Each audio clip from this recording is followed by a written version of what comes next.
रोज रोज सकाळी मुलांच्या नाश्त्याला आणि टिफिनला काय द्यायचं, तर नेहमीच पडलेला आपला प्रश्न. अगदी लहानांपासून मोठ्यांपर्यंत सगळेजण आवडीने हा पदार्थ नक्कीच खाणार.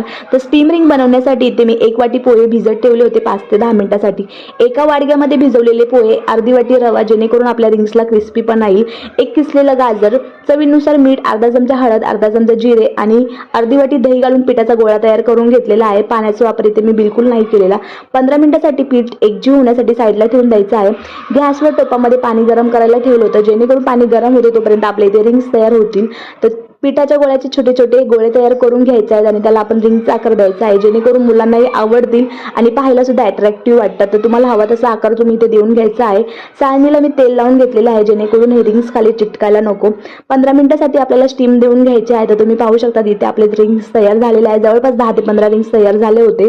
रिंग्स थंड झाल्यावर पॅनवर थोडंसं तूप घालून मोहरीची फोडणी द्यायची आहे, कढीपत्ता घालून, आणि दोन्ही साईडनी क्रिस्पीपणा येईपर्यंत आपल्याला हे परतवून घ्यायचे आहेत. अगदी मुलं आवडीने हा पदार्थ नक्की खातात. आणि तुम्हाला ही रेसिपी कशी वाटली मला कमेंटमध्ये नक्कीच सांगा. घरचं खाणं बाहेरून कधी हेल्दीच असतं.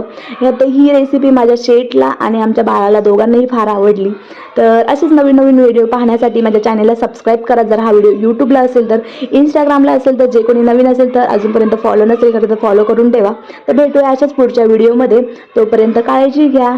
बाय.